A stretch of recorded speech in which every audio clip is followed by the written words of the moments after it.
Hello, my friends, and welcome back. Thank you very much for being with me again today. You know, these guys in the mass media tell us every day Ukraine is winning, Russia is losing, but those are words. That's all, words.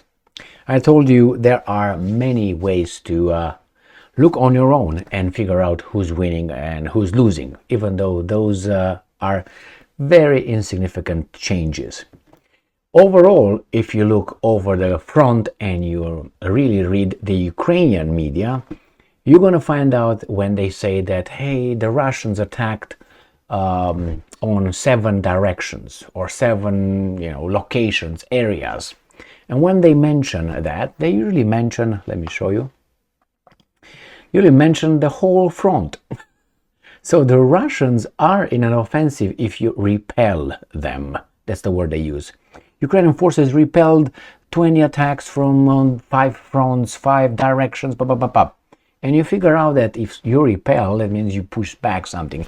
You just get rid of something is going on. Or they advanced, they had some unsuccessful offensive operations and so on. Or you have this kind of information, which is right here.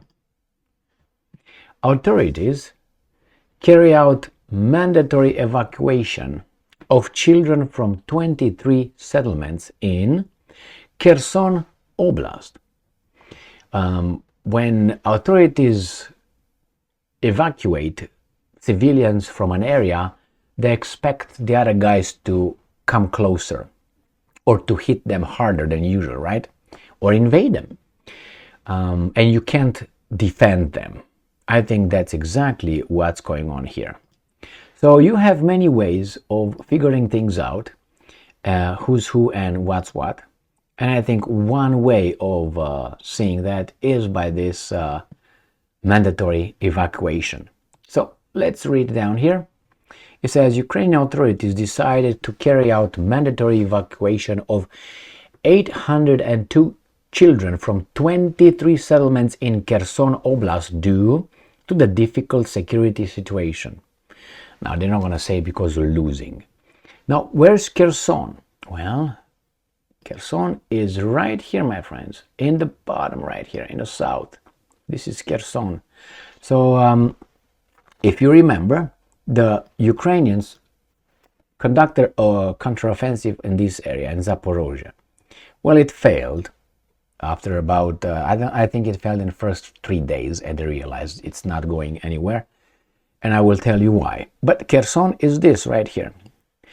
If you remember, and if you don't, I tell you now, the Ukrainians are very ecstatic to tell us, and the Americans as well, and the mass media here, that the Ukrainians somehow, they crossed the Dnieper River on the left bank, and they're trying to form here a bridgehead, where from they can just attack the Crimean Peninsula.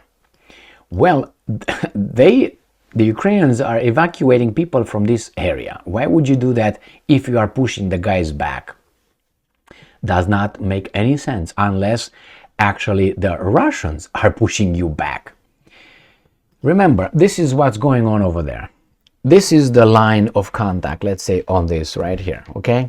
And both are hitting whatever air defenses troops across. In order to move with the troops, you have to make sure that it's clear on this side. So the Russians are bombarding, destroying tanks, armored vehicles, howitzers, whatever the defense they have and air defense systems in this area as far as they can.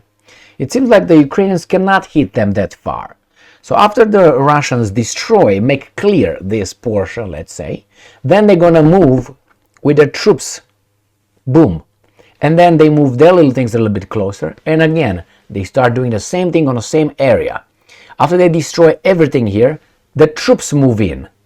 Obviously, the other ones will fight, but they're going to have the advantage of hitting those guys. So that's what's going on here. It seems like the Russians destroyed Kherson defenses and are ready to cross over and push forward. And the Ukrainians obviously tried to remove the children and the civilians next from this area because the front is going to shift westward. I mean, if you have another logical and by far better explanation than this, well, I would like to hear it.